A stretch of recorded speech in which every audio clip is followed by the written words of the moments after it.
Just had to find a way to abuse TSM, even though this has nothing to do in any context with TSM, but fuck them. I'm 100% sure you're going to bring up TSM. I mean, to be fair, our guest was literally called an F slur by Reginald on YouTube. So, you know, back in the day. Wait, what? Reginald. No way. I can show you the videos, yeah. Wow. People don't know how hardcore League used to be. Like, you know those old vlogs from TSM? They're still on the internet. You can go watch, like, Reginald I think it was Reginald Chaos, and then, like, maybe Expression was laughing in the background. We didn't say anything, you know. They were just like, Moscow 5 up, beep. Just saying they were saying all sorts of crazy shit, weren't they, mate? Damn, TSM used to go hard. If the things they said before, say now, they will get a permaban in LCL. Yeah, they would. That's what I was saying to Loco. I told him, everyone gets mad at me for like really soft jokes in comparison to that. The shit they were saying, you'd get banned for life, wouldn't you? I remember we stomped them on scrims. We were streaming the scrims, and Reginald was like, "Oh, fucking Russians! They're so annoying, disgusting." And like, if you say this now, like, permaban. The game over. Yeah.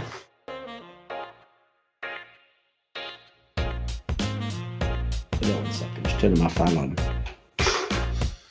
Which it means something different for me, Loco, than it means for you. For me, it just means to get my device that cools my room and activate it. For you, that phrase means something very different, doesn't it? Oh, it does not. Oh, yeah. My God. Oh, my God, don't get it. I'm going to kill you. This is episode 88 of Listen Loco. And the reason why we've introduced this guest for episode 88, because as you can see, this guy ate everything. He ate all the stuff that was in his house. He ate everything in his local McDonald's. He ate all the Koreans back in the day when he was in Moscow 5. No, our guest is, of course, Edward, formerly known as Gosu Pepper. Interesting. Vegetable. Didn't know you? I guess you could get those on a pizza, so fair enough. Gosu Pepper here, formerly of... Is it even funny? I don't get it. It's not really anything to be fair, mate. Like, to be fair, you're one of the only people who called me out on it. Right? So it's obviously Edward, formerly of Moscow 5 / Gambit Gaming. And interestingly, for people who don't know, I actually originally planned to have Edward on the show earlier this year when he was an assistant coach, I think it was, with Rogue, wasn't it? Yep. Yeah, but then in the meantime, he actually went back to being a player because for people who don't know, when they made the franchising for LEC, one of the brands that's been in an LEC for many years now, 3 or 4 years, obviously Unicorns of Love, right? And since they didn't get an LEC spot, I don't think they even applied for it from what I remember. They went and basically, just like Gambit, took their brand and took it over to the LCL, which is the Russian league. Unicorns of Love also went over there. And actually, Edward came along and started playing in the LCL, right? LCL, just LCL. Yeah. So for people who don't know, Edward obviously way back in the day has been to Worlds with Moscow 5 and those teams, but he's actually going to Worlds now with Unicorns of Love from the LCL, which is now obviously a minor region, which for people who don't know, as a way to connect it, it's the same region where the ANX team came from that famously made the top 8 at the Worlds 3 years ago and played against H2K and beat CLG and G2 and all that crazy shit that happened all those years ago, where the only guy who ever got the pick'em right, if you remember, was a guy who said he was drunk when he did it. The guy's a legend, by the way, whoever that is. Get that fucking guy. Kick all the LCS casters and talent off the desk. Just have that guy there with... Well, I mean, that's the problem, Loco. We always joke and complain like the LCS should go more entertainment. The problem is when we say entertainment, we mean like, you know, like funny people with great... You know, if they went entertainment, they'd just do it American style. It would be like that drunk guy along with fucking Tyler One, who'd just be roided off his head, just going like... doing all sorts of ridiculous shit. Even though literally he's the size of a thumb. Like there's no... This guy's as cute as fuck. I'd fucking pinch his little cheeks and pop a little sucker in there. Not her shin, and then just put him to bed, wouldn't I, with a fucking bottle? Dude, anyway, he'd knock you out. Oh my God, Tyler's jacked as hell. I don't think so, mate. Here's the thing. I've said this before. I've said this a million times before. The problem is, Loco, there's no muscle on this nerve under your chin, right, that you can work on that makes you not get knocked out when you get hit there. Like that's the most fake shit in fighting ever. But here's the thing: if we're having a wrestling match, you reckon me? Obviously, you just hold me down, wouldn't you? Probably be way stronger. But fight's not about that, Loco. Listen, I'll teach you sometime, mate. I'll teach you what an RNC is, baby, when I lock those hooks in and go sleep. I'll put you to sleep like fucking Reaper did in that OGN final about 7 years ago now. Anyway, enough of that hard carry top lane action. against Wu. Edward, this is what I want to know, right? We're just going to be honest. We don't watch the smaller regions, mate. Like, we don't even watch like LMS. Like, in fact, Loco has to pretend every 3 weeks he watches Europe. So I've been watching Europe. Jesus. Listen, all I'm saying is we don't watch the LCL. So you're going to have to start out, give us some info, and then later we'll go into the old days and stuff, you know. So first of all, in your Unicorns of Love team, like, tell us, how did you come to be a player again? Why were you coaching for a while? Why did you come back to being a player? Was coaching not for you? Okay, basically, I will start from the point when I was in Gambit at Worlds. We lost to Cloud9 2-3. And then after this, coaching staff decided that this was in the play last year. If people remember, Edward was there with Gambit and Diamond Prox, etc. And after this, coaching staff decided in Gambit they're going to keep either me or Diamond because they think we can't work together for some reason. Even though we're like completely fine. Weird. There's no history of that, right, Edward? No fucking history of problems between you and Diamond. I mean, work not as a person, but as a, like, game-wise, synergy-wise. Oh, right. In the game, your styles didn't work. Right. Okay. Yeah, but I don't know why. But I mean, I guess we just couldn't find. He's never found his way to the bottom lane anyway. I'm surprised he even knows you in the game. He's always in the top lane, isn't he? Anyways, but the thing is, if I was about to stay in the team, I would change. I think like 3 players anyway, and Diamond wouldn't be in team anyway. So team just decided they will go for Diamond. And on other hand, I was already like thinking to go coach because I didn't take a break for like 7 years after competitive game. Okay. And Joke approached me as well, so I went just to coach a bit. But it was not the best experience either because at the moment I got visa, it was already week 5 of LEC, and my team was 0-8 already. At the moment I arrived, people gave up already. It was BG a bit. Coaching was. I think I liked coaching, but I still had this drive in myself. I wanted to keep playing, and even though I was coaching, I was still like challenger, like 700 points or something. Even though the season was a bit mad as solo queue, I've decided that I will just go back playing. I was just hoping Rogue will just kick me out. I don't know why. And they called me one day. I was at home. They're like, "Okay, we decided that we're gonna take. Move you on assist coach, maybe. I mean, main coach on the second team, or you can just leave pretty much." I was like, "I'm happy to leave. Let's go." And then the next day, I think, right after this, or like later, Unicorns approached me when I already got the mail from Rogue that I can talk to other teams. And this is how I become player again. What is the LCL like? Now, by the way, I say that. Listen, Edward, I'm going to do you a favor here, mate. I've seen the way the LCL is run. I'm fucking scared, mate. People just get straight banned when they barely even did anything, like that guy from ANX. If people ban all the supports against the girl team that's made a fucking Diamond 2 EU North, EU East players, people get fucking banned. I'm scared. I feel like if I even say anything now, I'll get banned off the internet. They'll just delete me off the whole internet. So just be careful, Edward. What do you think of the LCL? How isn't it great? Fine LCL. I mean, the LCL league itself. I mean, it's just normal regular league. The level of play is just way lower. Obviously, if you're lucky, the split have like maybe 4 good teams, but mainly like 2-3. So I don't know. The decision making of riot bans is like questionable. But what can I do about this? So one of the interesting things about this season was that obviously your Unicorns of Love team won, and the team that you beat was Vega Squadron, who. Just because it's the only player anyone's going to know from the team. If you happen to see that Doxy guy or whatever, like he's actually a Danish player. If you know him from the US at all, he's actually like a challenger player, I think. But aside from that, like the best teams in your region was the one you used to play for, Gambit, right? So was it a surprise that your 2 teams were in the final? Was Gambit supposed to be a favorite? I mean, after I got kicked from Gambit, kinda. They lost to Vega last split as well, to semifinals. Oh, good. Fuck them. Good. So basically, they lost two times to semifinals. Yeah, good. Meanwhile, you won in the final, right? So what's up, Gambit? Hey, Diamond Prox, if you want to get back to the top, you're going to have to come through the bot lane. There you go. Anyway, keep going, Ed. Keep going. Maybe before, after the first split without me, Gambit was playing pretty, like, really bad, I think. The Vega was on top of it, it was super good. I think Vega just stomped the season. But next split was completely different because Gambit actually started playing so much better. We have this little tournament between the week 3 and 4, like best of 5 tournament in the finals. We played against them in finals as well there and lost 3-1. 1-3, and I think they were like really favored to win the split, to be honest, because they were like playing super good, but they just choked in the semifinals. Somehow choke. What do you think? Go on, Loco. What are you gonna say, mate? How good are the teams in LCL compared to LEC? Because I'd imagine like you guys scrim bottom tier LEC teams at least, or at least the academy LEC teams. The LEC teams. We scrimmed, I think, before finals. We scrimmed Origin and 1 block Origin and 2 times Splice. I think we went on 114. From that. I think we went like 114 out of like 15 games. We got stomped like 3 times maybe.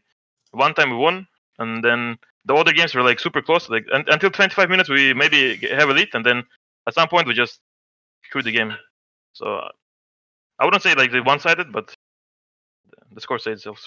What about the Master team? What about the Masters teams? Do you guys ever scrim them? Because I know that's like the league below LEC, and I'm curious how you guys match up. National League. We scrimmed some teams. I think the best team we scrimmed is XL Academy. One time we went like 1-3, the other time we went like 4-1. So I don't know. We didn't scrim them that much. Okay. Right. I mean, Rogue, we scrimmed Rogue. We mainly won against Rogue. XL Academy won, I mean, like 70%, I think. Who else? Giants, like 50-50. I would say, like, maybe we're slightly better than EU Masters teams in scrims. Okay. Right. I've got a question for you. It seems as though in most ways, like the meta seems quite similar in LCL, although I am looking in this grand final you played against Vega Squadron, and I am actually wondering how the fuck someone played like Karthus AD carry. But aside from that, put that to one side. I assume it was just for some reason AP Karthus in the bot lane, but whatever. In general, is the LCL the same meta as LEC was? I think LCL meta was quite similar, to be honest. Besides we had some. I mean, the meta was similar completely, but every team had a player who wouldn't play like 1 or 2 champions. That's why it was worse. The Karthus pick, it was how to say it? I forgot the word. One-off pick, one trick or something. No, not one trick, but used to be his comfort pick. He played in planes as well. Pocket pick. Yeah, pocket pick. He played in planes at MSI as well. They played against Flash Wolves, the series, the best of 5. I think the only game they won it was Karthus bot lane. I don't know. It's just a pocket pick. They were comfortable with. Does everyone ban Thresh against you still? No, the champ is shit now. So I mean, we know about it's being played all over the world. You don't think Thresh is good? I mean, Thresh is okay, but I don't know. I think I played 2 games. We won 2 games with Thresh in the season, but we mainly played engage tank supports. You're going to be loving Pyke though, right? That seems like it should be right up your alley. Yeah, I played a lot of Pyke too. I think we won all games with Pyke too. Are you good? Yes. Are you at the level of Mickey X and Hillsang? I don't think so. What the fuck? Why not? What's wrong? I think Fnatic and G2 are just on next level right now. Okay. When you actually got to see when you were in Rogue, when your team would scrim against them, like were they just unbeatable? I've never seen us scrim those teams, to be honest. I think they wouldn't let you play. I think we played only like mid tier or low tier teams. Okay, fair enough. What was your biggest takeaways from coaching? Because I think it's a very different perspective, and going from player to coach to player, you gain a lot of new perspective and you approach the game differently. So I'm pretty curious, like how you felt about it and what you took away. I think I stepped back from I don't know. Actually, I'm not sure. I was mainly 90%. I was coaching mainly bot lane, position coach. I would say more like, and Freddy was more doing macro game. Even though I was sometimes doing macro too. But I don't know. I was just mainly focusing bot lane anyway. I didn't felt any changes or anything like this.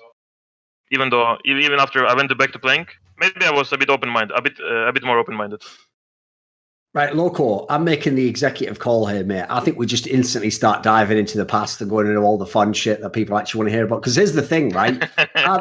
one of the secrets that I know that other people don't know is because I pick the guests and I get to pick the people I want. I can pick people I know stuff about that other people don't. So, like, famously, when we had Edward on Summoning Insight back in the day, right? Monty knew everything about Moscow 5, the team. Like, if you talk about the games they've played, but he didn't know much about them as people because obviously, they're over in Europe. They didn't themselves speak English very much. You had to be at Europe to go and meet them, etc. So, what's hilarious is when I had Edward on Summoning Insight back on the day, one of the things I used to love to do was because obviously Moscow 5 was an amazing team. Like, think about it, they were better like the teams that you were on at one point in time. Like, they were a really top level team.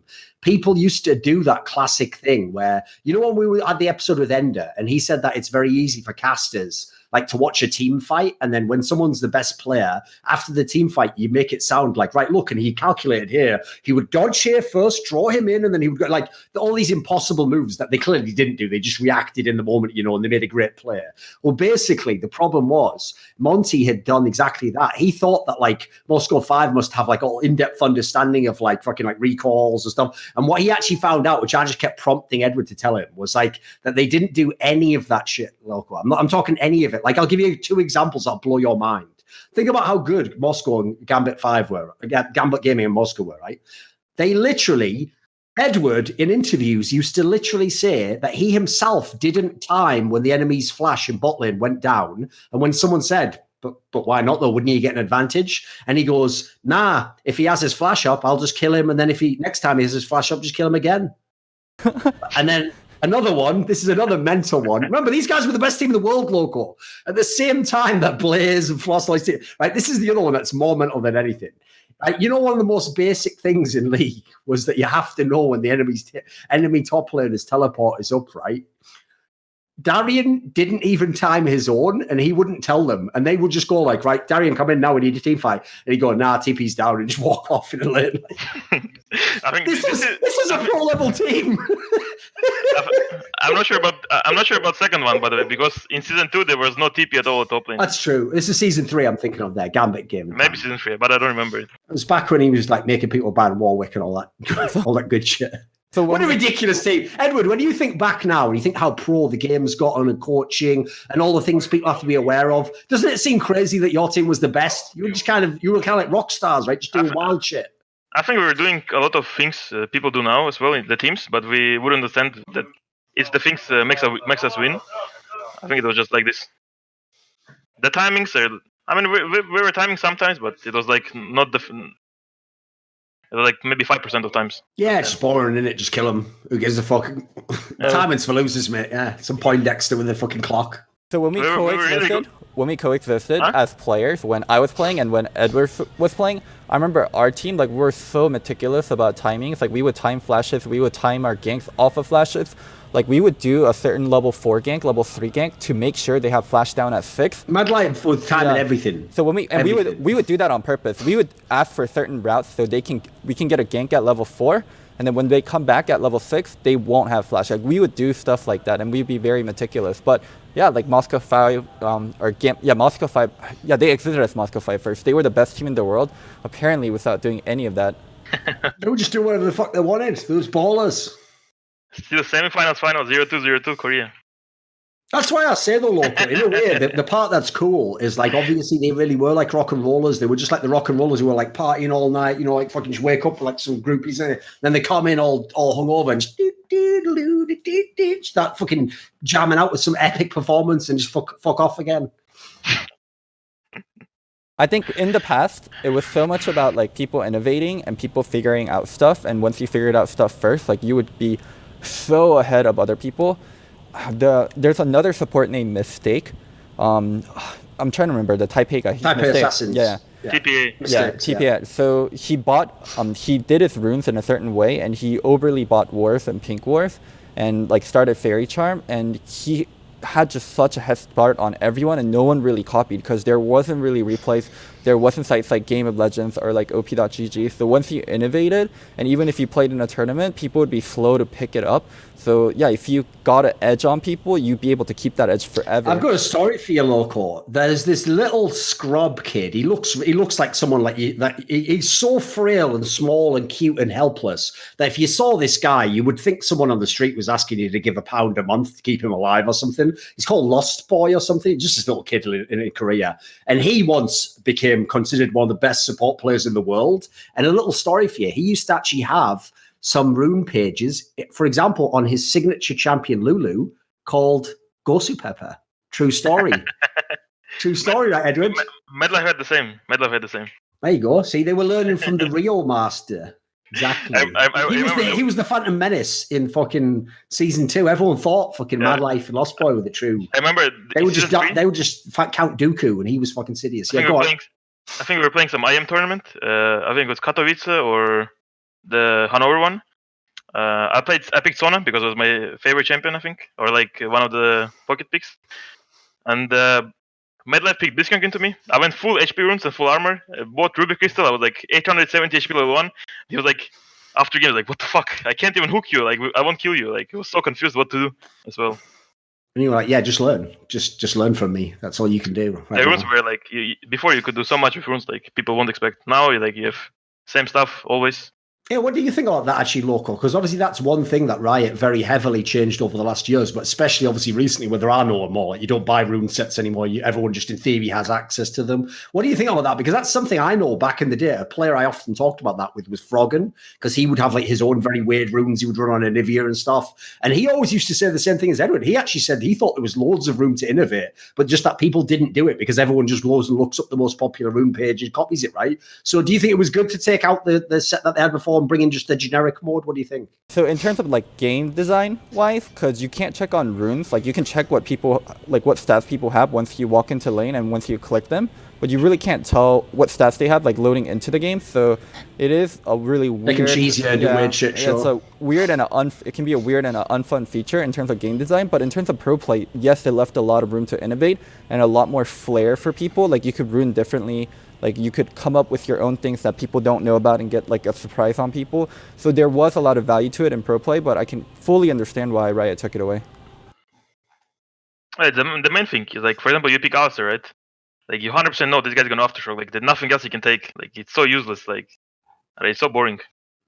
Well, okay. What about this then? If you like a bit of Pyke, surely Rakan must also be something you're loving, right? That's another Edward type champion, right? Mm-hmm. Do you think Rakan's is it balanced? Is it a fair champion, Edward? I mean, he was really broken when he could jump right after his ultimate. But earlier this year, sure. I mean, now it's at least we have some counterplay. Now it's fair. Speaking of bot lane and runes in general, what do you think about like current state of bot lane in terms of like support power level, in terms of AD power level? Like I'm very curious, like what pro players like view bot lane as now. I think we played only today first scrim block after finals. We played patch before, so I don't really know what's happening now. Mainly people, before it was like bot lane you pick Zaya, Kai'Sa, Lucian. There's nothing else pretty much because you don't ban them and people pick them. And support it was like really limited too. You just go Nautilus. There was a Yuumi Garen as well, thing. And the choice was very little. Now it's a bit more wide, but still not so much difference. Do you think like the power level for champions are at the right level in terms of bot lane? Because bot lane used to be one of the most powerful lanes, and I mean, it's gone very different from that. So I'm curious, like as a player, what you think about like where supports are at, where ADs are at. What is power level? Like what do you mean by this? Like strengths of the role. So how strong is support compared to AD carry compared to the other roles? Like if we look at all the roles in the game. Is it strong enough? Is support really strong at the moment? Like I think a lot of people would look at Hylissang and think, oh, it's really strong at the moment. I think support way, way stronger than AD, unless you play mage bot lane, like Syndra, for example. Until like free items, maybe. When AD gets free items, then you're so much stronger than pretty much anyone on the map if you're on tempo. But unless you're mage, support is way more useful. Especially now, like the item builds you have on ADs, like mainly it's I mean, essentially we're into IE, so it's very expensive build. You get to fight, like you get to do damage like very late into the game, like 25 minutes or something. So basically, if your team good, you look good on ADC. If your team is like weak, you look like shit. Do you think it's a problem? I saw someone on Reddit make an interesting theory, which I thought had some legs to it, where basically they said that the reason why ADC is weaker at the moment is because in top lane, like everyone plays all these champions that like have a million dashes, fucking in and out. Everyone in mid lane plays that. So it's like the ADC nowadays, it's like you don't have as streamlined a gameplay like before. You know, like right, I have to dodge this person, but if it's a bruiser top or a tank, you're fine. Like okay, you just stay away from the bruiser. The tanks obviously just get on everyone anyway. Like it's more straight. Like you know, everyone knows what they're going to do. In the modern day, isn't it pretty hard for ADC to carry the game? I mean, that's why people play Kai Solution and Zayad, because those champs, you can't just right click and kill them with this all jumps. Sure. That's why, I mean, people play these champs and to deny all the bruisers topside. Yeah, that's why Young Reckless still plays the Ultra Stana. I think at the end of his life, when he retires from the game, he's just going to like do one of those rocket jumps back home because he's never going in, is he? He's always going out. It's like going away. Tristana is pretty close to meta. Like, I mean, maybe tier 1.5 or 2. I mean, it's not that bad. Right, let me just check where I am on the Thorin bingo, right? So we've got Reckless, reference Moscow. Anything about TSM we can throw in here, right? So, well, actually, I've got a question for you because you actually used to be pals with Forgiven, right? Yeah, I actually played Doku. Like, I played 20 Doku games with him, like, past 2 days. Oh, right, okay. Do you think is he actually at a good level at the moment? Individually, yes. Macro-wise, I mean, map movement-wise, just by himself, yes as well. And he also changed his mentality a lot, I think. Really? He's not flaming everyone? Yeah, I will skip this. He's more like before. I was like a bit more too emotional. I wouldn't say like things in the right way. I mean, use the right words. He understands this now. I mean, he become more mature, and his level of play is still very good. Where would you put him in terms of level of play? Like, if he played again, would he match up to players like Reckless and Perks instantly? Could he be an LEC? I mean, he could be LEC really easy, but I can't say because I think I didn't play against Reckless or Perks in scrims for like more than a year, so I can't judge.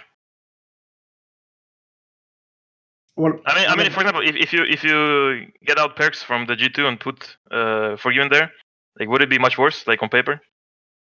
For Perks, tell me. I mean, for Perks specifically, I don't think a lot of AD carries can fill his role, even if they are as good as him, because he plays so much different champions. And I heard about like the leadership figure he is on G2, so I think maybe that's not the best example, but yeah, maybe not. Maybe Reckless is more better example because he mainly plays like simple. I mean, just ADCs.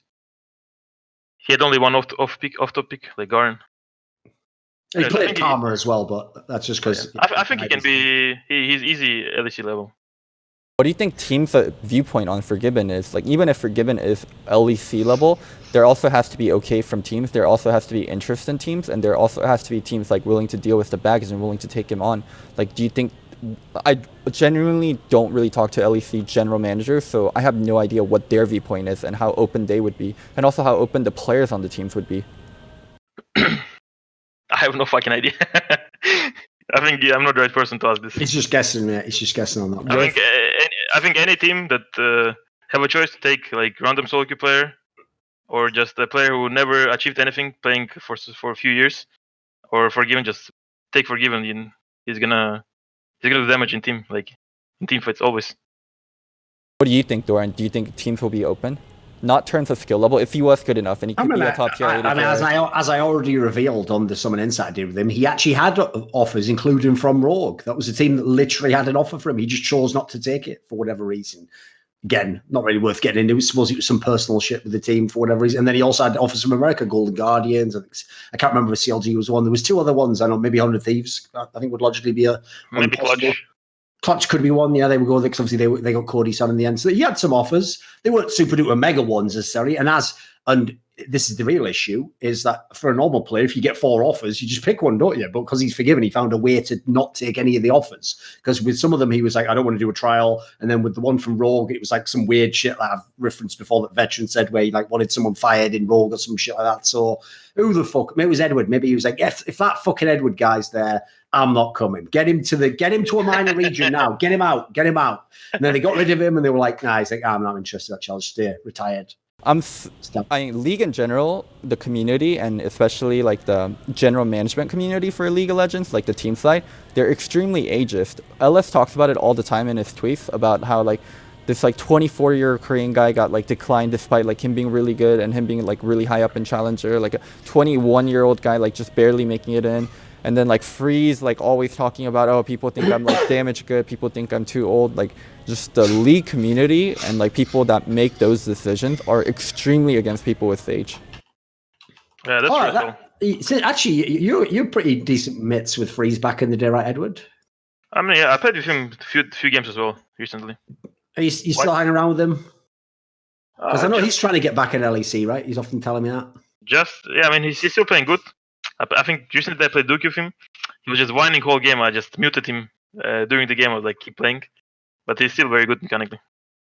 No, that's actually one thing, by the way, I will say is that's one thing about League that tilts me is I actually think most toxicity in League, which I hate the term, but I'm just going to use it because everyone knows I mean like ruining the game. Because here's the problem. I personally don't care about people just typing mean things. What I care about is people who grief the game, like actually ruin the game inside the server and do stuff that ruin it. So this is my actual theory goes like this. The reason I think there's so much like griefing is because people don't mute. So what happens is when someone insults them, they insult them back and they get in a whole argument with the guy and then they're going on to the thing about, and 10 minutes later, they're still typing to this fucking guy. Whereas like, I just do what Edward's saying here. If I'm playing with someone and they say something that's like insulting, what I do is I don't type back. I just mute them and I keep playing.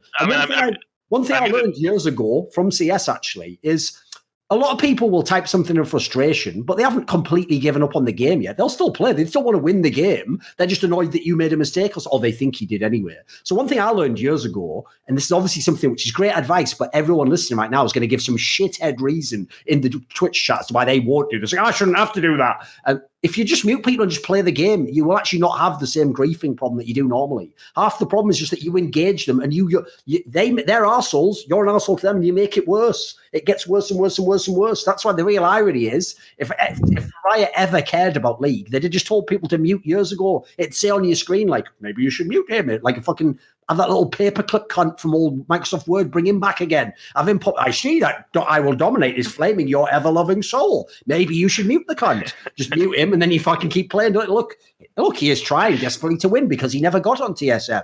Like, maybe have a little assistant like that. Make it a yodel. Problem solved. $1 million idea. Forgive me, it's so funny. Like, when I play Duke, obviously not everyone griefing, right? Like, there's a lot of people just play bet. And every time he thinks people on purpose grief him in games, but they just play bet. He's so mad all the time. Is that like a conspiracy theory? Yeah. Yeah, he thinks it like so great. Yeah. You have to realize Forgiven's like that. Like Forgiven's the sort of fuck who like walk in a lane. The other enemy, AD carry, misses the first CS, and he's like, "They're fucking griefing me. Like we can't even play the game. Like he doesn't even start correctly. Like this is what he's probably like writing reports on the other team. Like they didn't try properly. Unprofessional behavior. Like, it's no wonder that Riot guy was just like." Can you please never message me ever again? I'm revoking your ability to message me back. There was one moment. You remember when there was Old Graves? Forgiven was classic. Mainly was Forgiven playing it, the champion, and he's like, we're talking. He's like, Edward, I actually think Riot changed the champion just because no one could play against me. There you go. Yeah, because he was dominating when he was an SK, exactly. Actually, what's really crazy is there's a really crazy Mandela effect some people have heard of, where in my timeline, Graves used to have a cigar, but now he doesn't. So obviously the time stream changed, didn't it? So for all the kids out there, all the 90s kids, you remember Graves with the cigar. Anyway, that's enough of that segment, the Graves segment. Right, speaking of fresh Graves, the new Graves, are you actually going to do anything at Worlds, Edward? Are you going to win the play and you're going to get to the actual Worlds? You almost did last time with Gambit. You almost stopped Cloud9 and NA having their only meaningful placing ever in the history of ever since the Earth went from a fucking singularity to a heat death in the future. But anyway, sorry, I got a bit sidetracked there. How do you think you'll do at Worlds? Well, I think the worst we can get is like Last place. If we have like get slow start and we had good teams in group, maybe like down one and good tier 3 team. But mainly I think last 2 times LCL team, it's Vega last split. They finished 2-3 against Fungo Buffalo, and us as well, like 2-3. I think I just hope we change a bit and go 3-2 at least and go through the playing stage to main. I really don't know how it's gonna go because first time scrims we played against we started playing against NA teams actually, and I wouldn't say like there's a big gap between us. So Yes, as long as we get like NA team or maybe Taiwan in best of 5, yes, we have decent chance to win best of 5. What about so one of the things like that famous ANX team I described before, one of the things that they were famous for is they did a load of wacky shit like, you know, brand bot lane and all sorts of ridiculous picks like that, right? Will your team try some crazy cheese at Worlds? So will you just play normally? Can't talk about it. Will you play? Of course you can't, Edward. Shut the fuck up.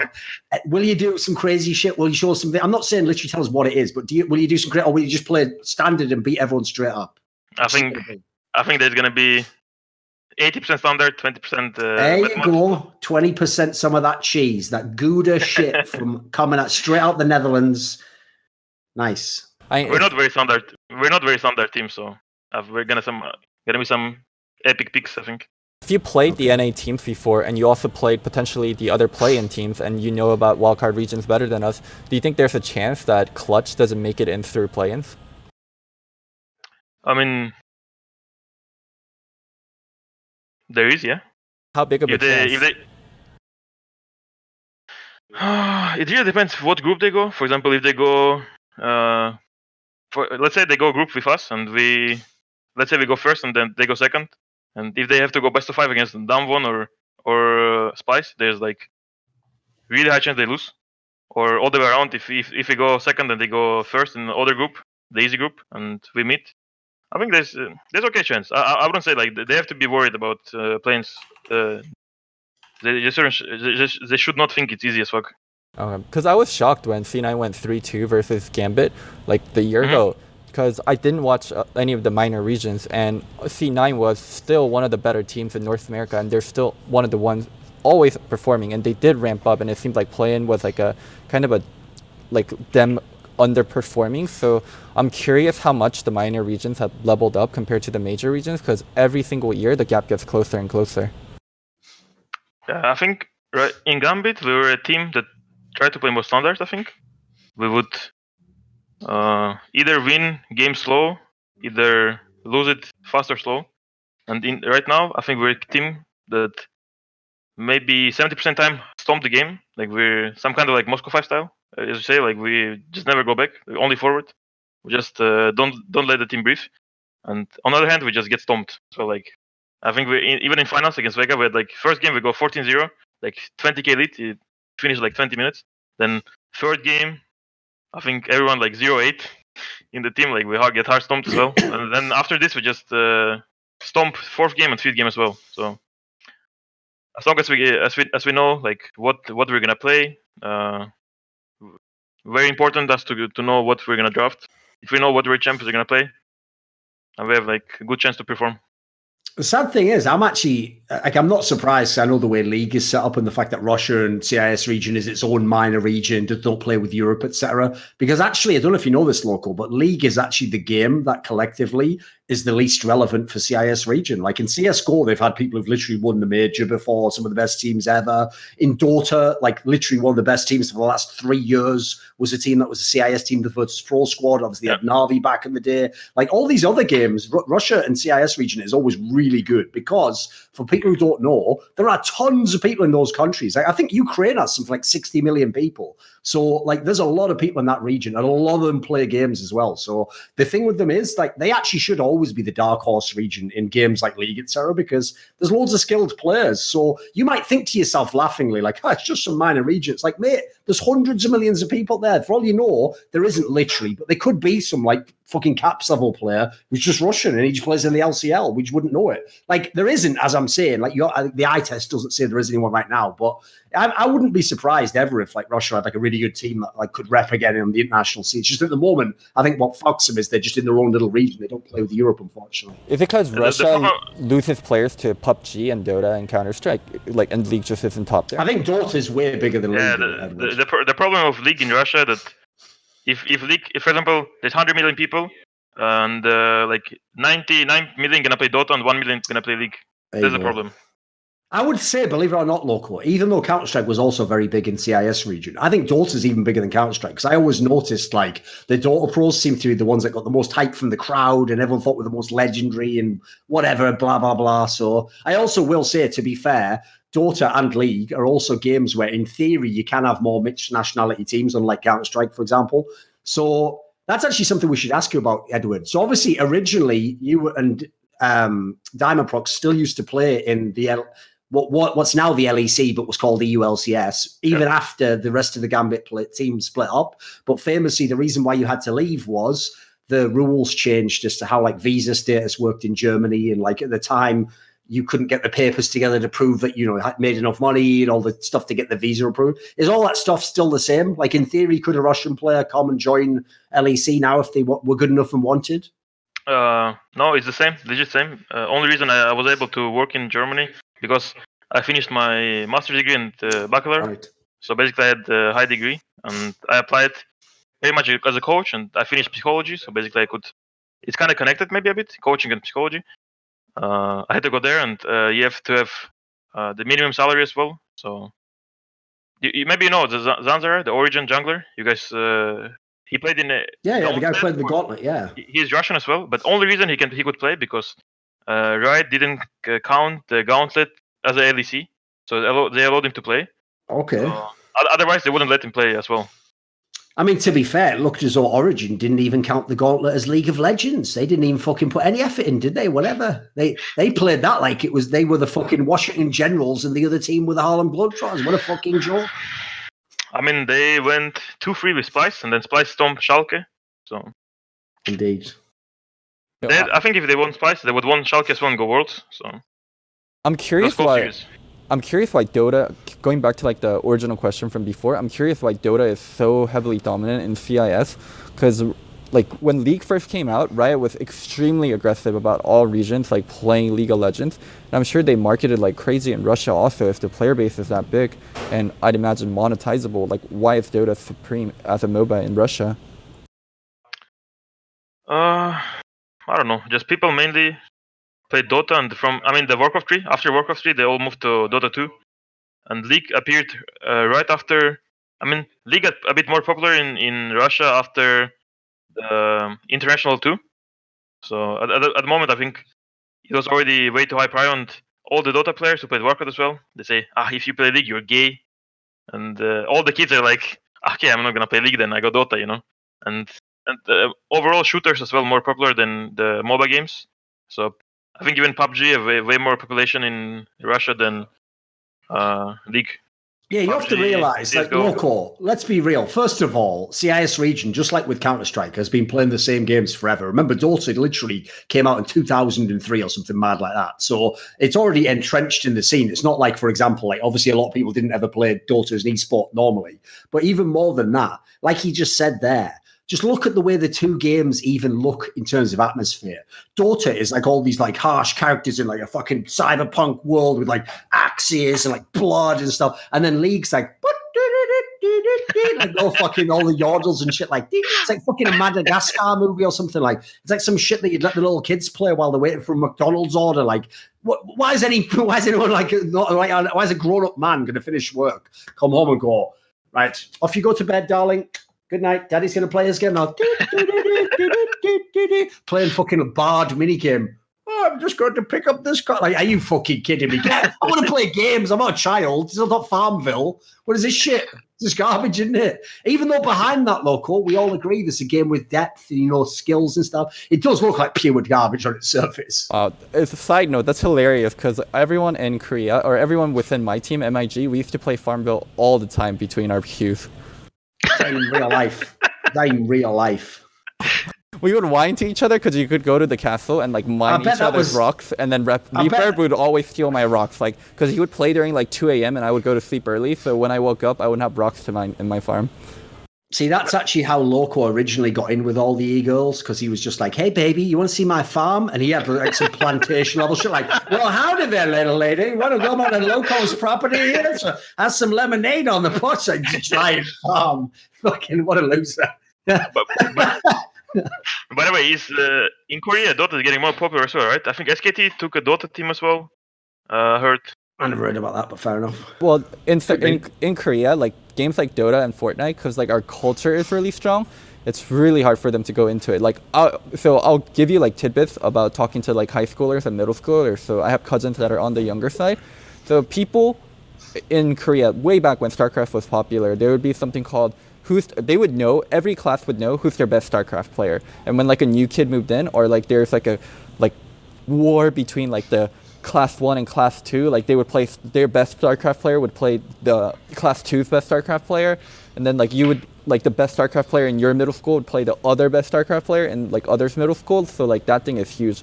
And another thing that's like really booming is like, dude, you know how crazy it is that those stories are real, where like I think like Faker and Deft were in like high school together. I know a bunch of the StarCraft players were, because obviously if you're just in the same year and you all live in Seoul, it's possible you could be placed. Like apparently some of those guys really do know each other from high school. Imagine being in high school, it's like that kid's just like fucking Faker, and then like Deft's over here, and then like I fucking imps in the back of someone behind the head smoking a cigarette or some shit. I don't know. If I remember correctly, they both went to Easy Hoon's just off doing who gives a fuck. No one cares. Exchange student to China.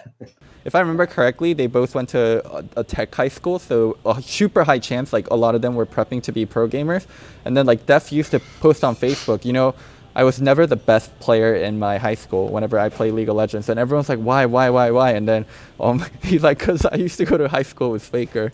So like Faker probably had some mad fucking harem with like Tsundere girl, like fucking ambition, like, whoa, I don't really like Faker, like Captain Jack, like, oh my god, it's Faker, oh shit, like, and all the ridiculous characters that would be in them shows. But that's why League is so popular in Korea, just due to like the culture is really strong, and like everyone just plays League, and the number one reason you play League is your friends play League. It is the number one reason because your friends play League. Sure. Yeah, it's same in Russia pretty much. Gomer's like the old pervert character. He's like, I'm watching everything you do, Faker. Like peeking through a hole in the fucking bike shed or something. Also, another thing that's like huge in Korea nowadays is like Academy. Are you good, Duncan? I'm all right. Settle it in. Because like the Academy is really big in Korea. So like due to pro gaming and due to how mainstream it's been, there's been a lot of academies that are popping up where you can pay money and learn League of Legends. Like after school, like you go and you learn League of Legends, because so many kids are like, oh, I want to be a pro gamer.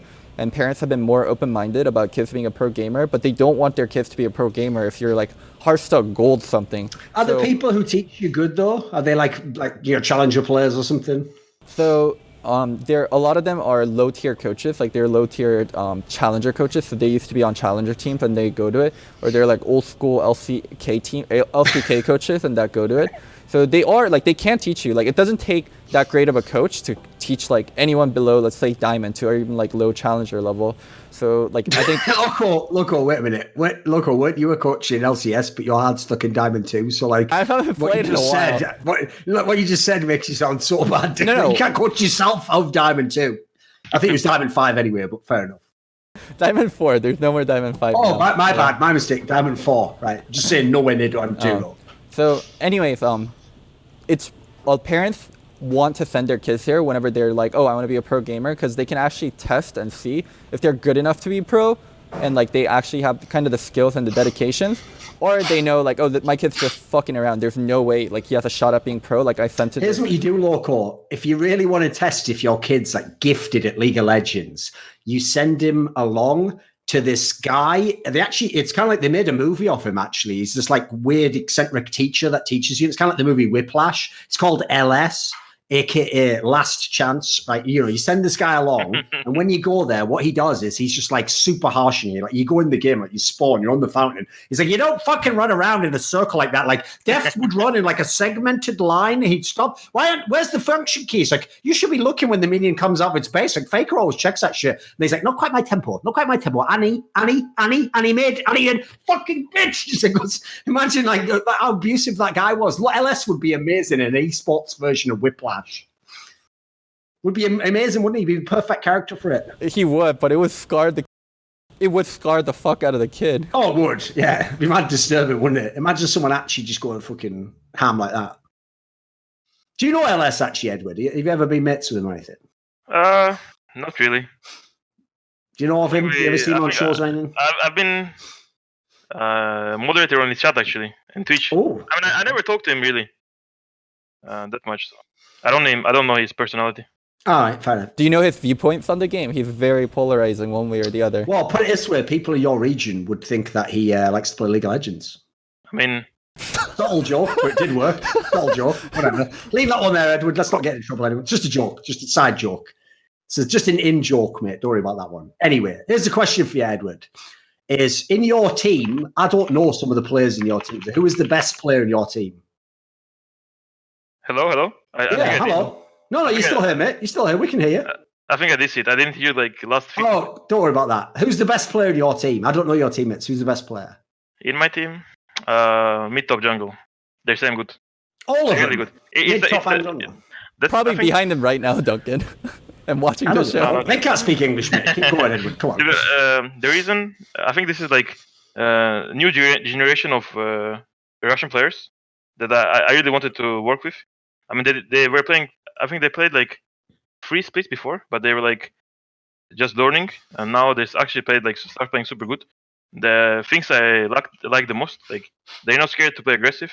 They're not pussy. Like for example, if you watch even the 5th game of Origin against Splice, like those 2 teams, like these people play like in LAC is like best region in Europe.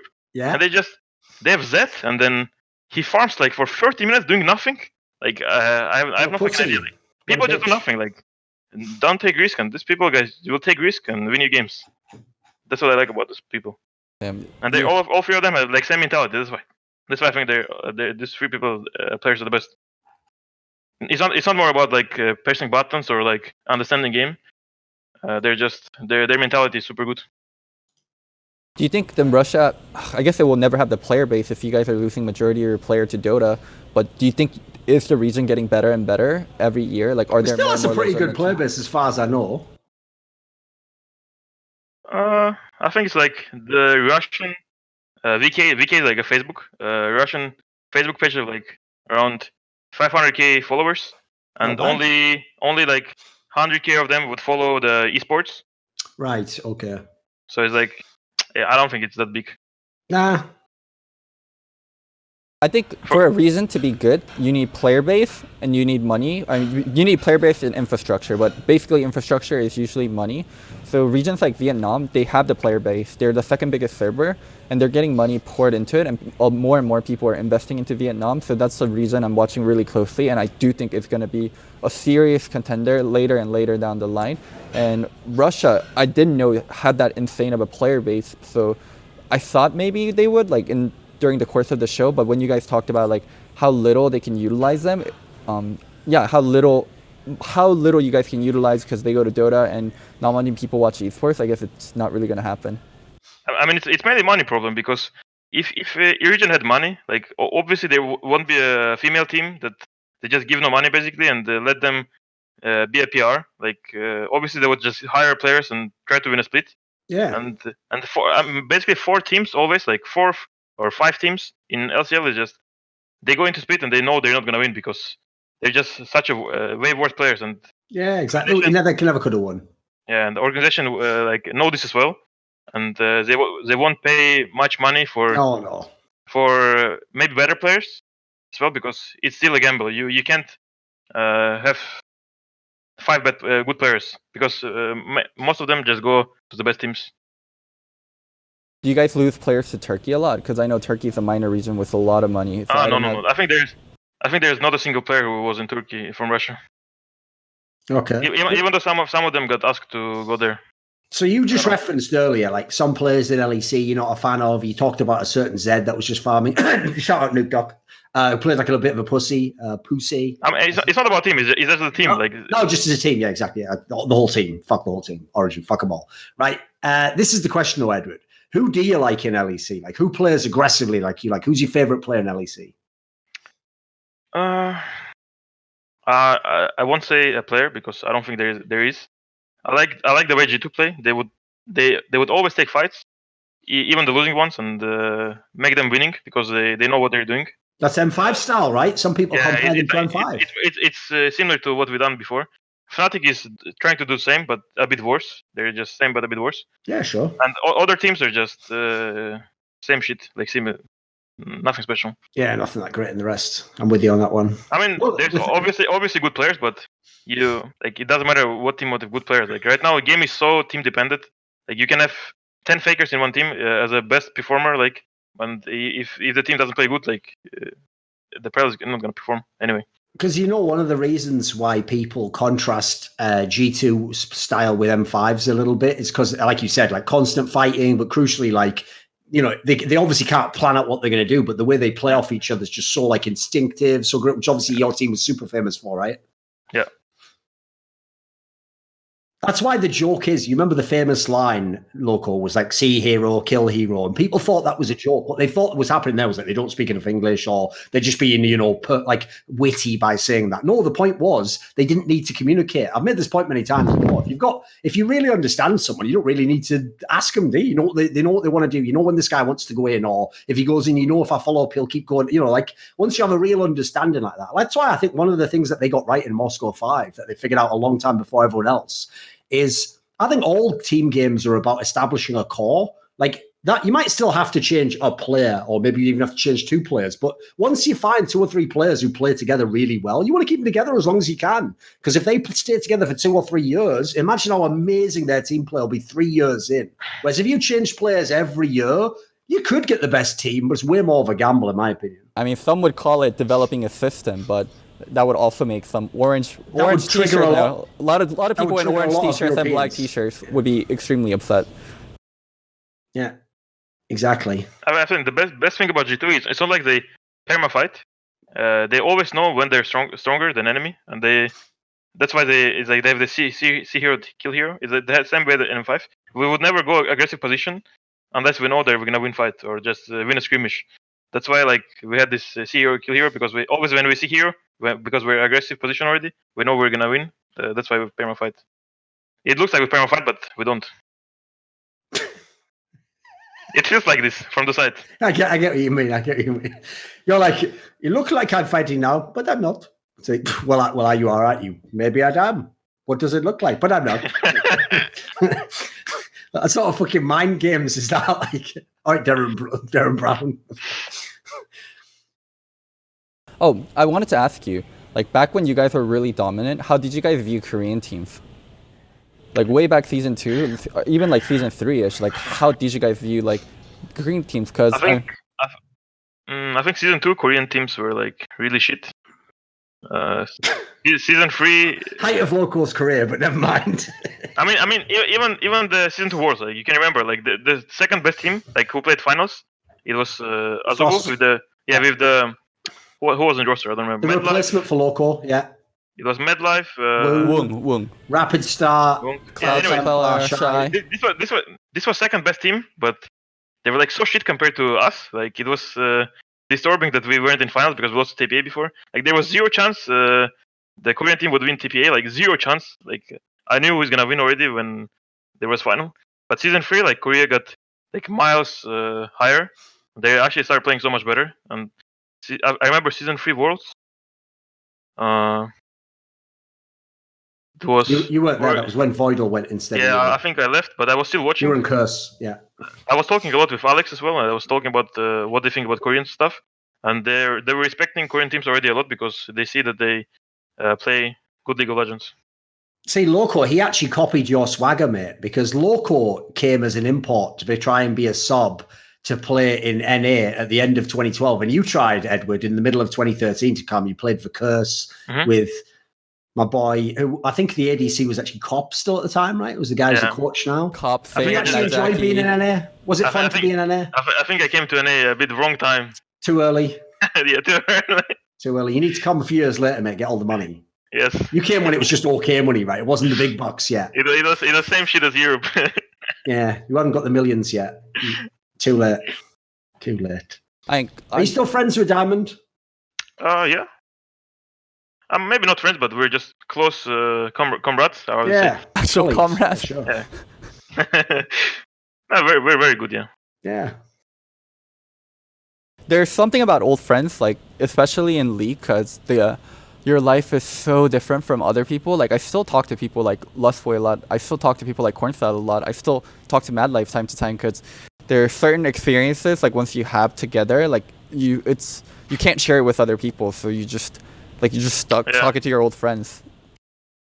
Yep. I think I don't talk much to Genji and Darian. I really have no idea what the fuck are they doing. I think Genji is. I have Battle.net. Sometimes I open Battle.net and see Genji grinding Diablo 3. I was like, what the fuck?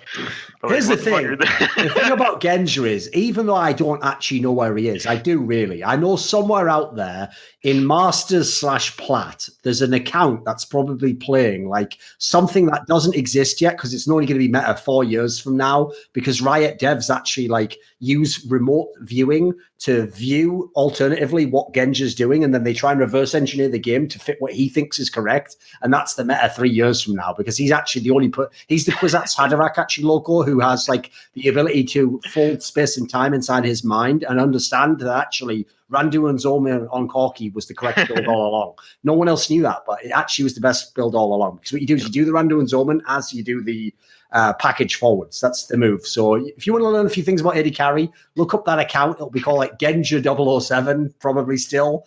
And it'll be, as I say, in Masters/Plat. And the best part was, if people don't know the thing I'm referring to, at the end of Genji, when he was already retired as a player, he would just only play Randu and Zoman Corki. This is in like season 4 or 5.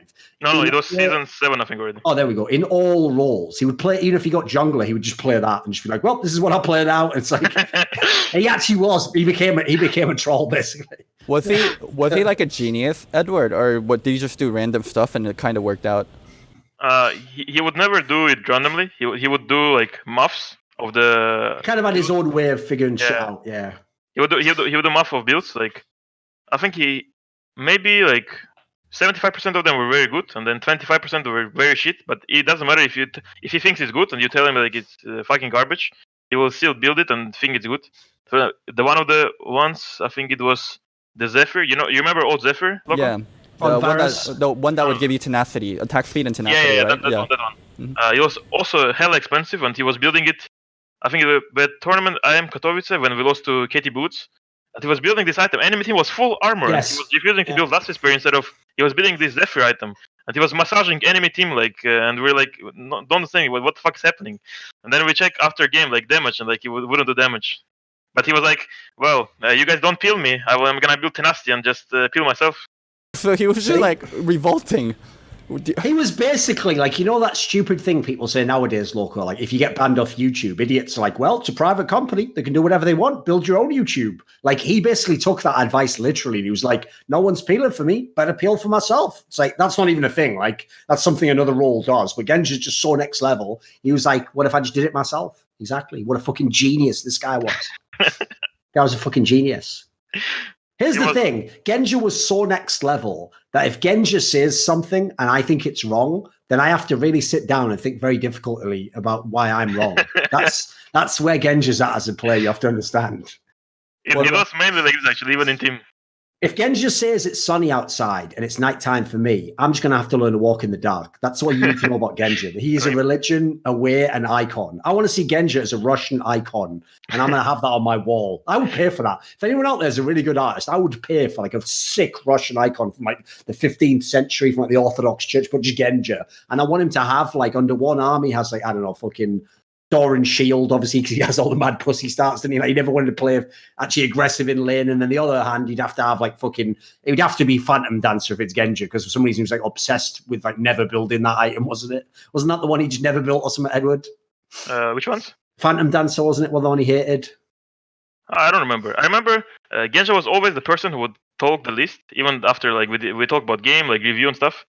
He would like sit still, like shut, do nothing. Maybe do the auction in the Diablo. Meanwhile, we were talking about the game, and then we're like, okay, we can't find the what's happening like in review. Like we don't understand what to do. And we're like, okay, let's ask Genja. And Genja like, you guys are fucking dumb. All then say something, and we're like, oh, okay, it works like this. Yes, there we go. He's like, Exactly. It's funny times. That sounds like Cutie Pie. Scar would say Cutie wouldn't talk much, but when Cutie does talk, people would listen because he would always say the correct shit. Yeah, it was Genja was the same. The problem with Cutie Pie is, like, as a player, by the way, as a player in his prime, he wasn't a bad player. He was certainly above average in NA. He was like a pretty good player. But the problem with him is, obviously, publicly, no one knew his personality, which is why actually, famously, he said he only became a streamer because his girlfriend, that Lisha girl, like pushed him to do it. She set it up for him and all that. So what's funny is no one knew his personality. But like the mad thing about him is like his personality is so weird. It's like some shit that you'd have in like a documentary, like just one funny character that it introduced you to, but it just lasted like 4 years or something.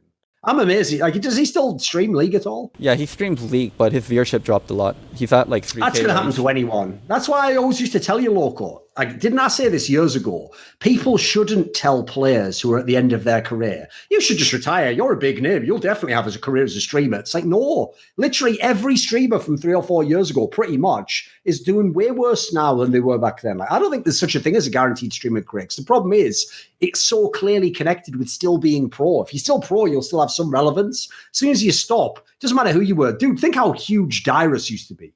He used to be fucking huge in League. Like, he's just an okay streamer now, isn't he? He's like, he's not doing terribly, but he's not one of the biggest. There's like a timing, like the 2015, 2016 era was so golden for a lot of people to retire and go into streaming because there weren't a lot of full-time, like pre-pro players. And then there's like tons now. And a lot of the bar for streaming is so insane. Like, players like Yasuo, players like Tyler1, players like Dom, like they're extremely entertaining on top of being consistently challenger. So it's people used to say, you either have to be pretty or you have to be entertaining or you have to be extremely good at the game. Like now, like just you can't be one of those. Like you have to be at least two, and most likely than not, like all three. Right, so Tyler1's good looking and entertaining. Right, got it. It makes sense. Got you all three. No problem. No problem. Problem solved. I'm sure there's a lot of people that find him attractive. Yeah, like Teenage Mutant Ninja Turtles. His people, his people, right? They look quite similar. He probably likes pizza as well. Oh my god. Whatever, bro. Whatever. Anyway, he is built like one. He's like really chunky. Oh my god, or like he's really bulgy. He's built like the fucking thing out of Fantastic Four, mate. What are you talking about? Like, you're making him sound sick. He is a Teenage Mutant Ninja Turtle anyway. Right, Edward, we pretty much this one's gone for a while. Do we have anything like? It's another good topic. Do you have anything you want to talk about? I wanted to ask him. I already asked you what you thought about Korean teams. What did you think about North American teams during like season 2 and season 3? Oh, you really wanna know this? I'm very curious what you guys are thinking. I think until season 6, everyone from Europe or especially us thought NA is really worst shit can ever happen. Like it's retirement season, retirement region. So I don't know. It's not the right question to ask. I mean, it's obvious. Like I think we talked about this like so many times already. Exactly. It's obvious, Loco. What about like way back then, like before you guys really met up, when TSM was dominating like within NA, and you guys never got to really play them until like international tournaments that happened. I guess there were some few international tournaments early, but before you guys played them, did you guys just think the same way also? I mean, before first time I played them. Because there was like only one server before. Like before. Here's the thing, Loco. Like, remember at the very beginning, Moscow 5 did play like TSM, CLG, you know, the NA team. But you're right, it was only early, and then there was like maybe a year where they were apart because M5 stayed in Europe and TSM stayed in North America, and they were separated, right? Mm-hmm. But with all that said, like, you have to realize, I'll give you a story. So in the first ever split of LCS, like 2013, when I did an interview with Diamond Prox, I asked him in this interview, I said, you know, you're from like the same era as like St. Vicious and The Odd One, Great American, you know, what do you think of these guys? And he literally just said, to be fair, he had a very cocky persona. He did just say, like, I don't care, like, NA has no good junglers or something like that. You know, some like epic fucking mic drop like that. So generally, I don't think that team had that much respect for the NA team because they just thought they'd beat them, didn't they? Who'd you think was good then, back in your era, back in Season 2, back in Season 3? Yeah, who was good in your day, Edward? I think he's frozen now, actually. Are you still there, mate? He is frozen. I didn't realize he was frozen. Oh, there he goes. He's back. Yeah. You're back. Who was good back in your day, back in Season 2, Season 3? You guys hear me? Yeah, we can hear you now. Before first tournament we played, I didn't know there's any like region shit. Like, I thought there's one server only. It was Europe one. So, yeah. And I was, I was like 1.4k elo is like gold. And Diamond was like 1.5k elo, a bit higher than me. Like, and when we played first tournament, we had no fucking idea who is like NA teams. Like, I mean, we knew there's some NA teams coming from America. But we had no idea who is these players, like what they're good at. Are they even good or not? Like, we only knew how good we are, if we're even good. Yeah, that's the thing people don't know. I mean, we referenced this on the Diamond Prox episode where I told you that mad detail that like him and Edward weren't even like highly ranked players before they won all those tournaments in like IEMs and stuff. Right, people don't realize that team is like some shit out of a movie. They literally just got a group of people together. I think two of them maybe like Alexic was known and maybe Genja was a little bit known. No, Genja, Alex, and Darian were like there we go. Rank 1, rank 2, rank 3 in solo queue US.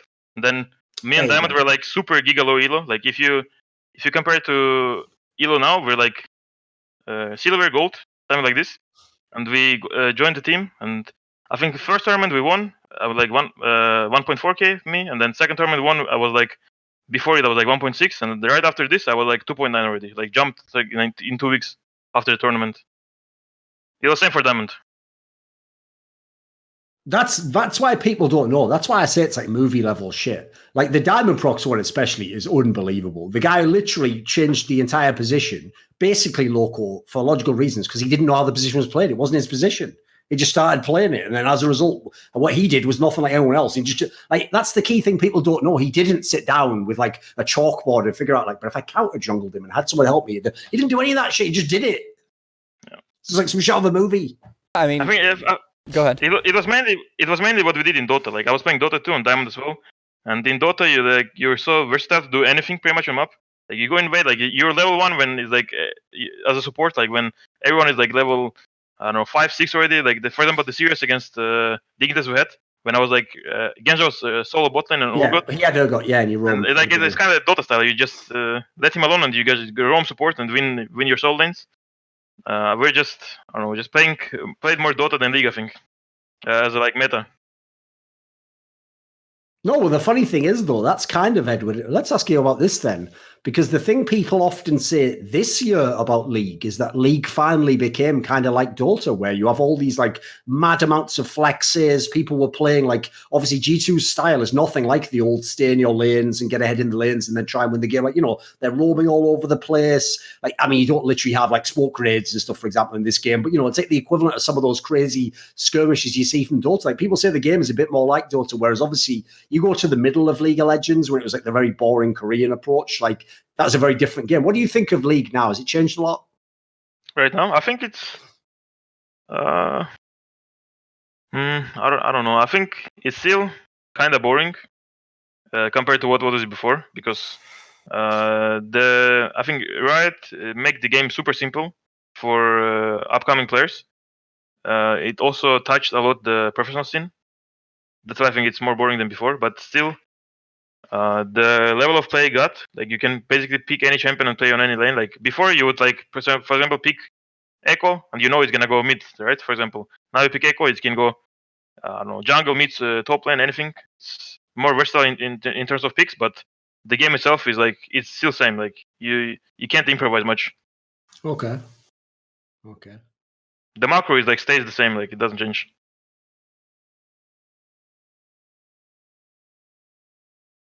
Any final topics you want to hit? I think we've hit a lot. We've got quite a lot of stuff. I think we did the right one. This is just a fun one. Thought we'd get someone who's like an old school legendary player. Bring him on. Talk about the old days. Well, Edward, thank you so much for being on. Do you have any final words? Do you have a final message for us? And nothing special. I just hope we can show a good game on planes and go main stage.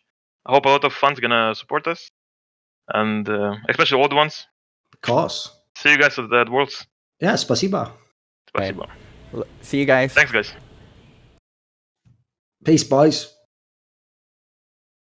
Thank you so much to our gold Patreon supporters, ButtPounder420, Tobias Bernasconi, and Icelandic C9 Fan, and Texas Beans Ho Ho Ho. You guys make this show possible. And thank you to all our supporters, Silver, Bronze, Iron. Thank you to our Twitch sub, and just thank you to everyone that makes this show happen.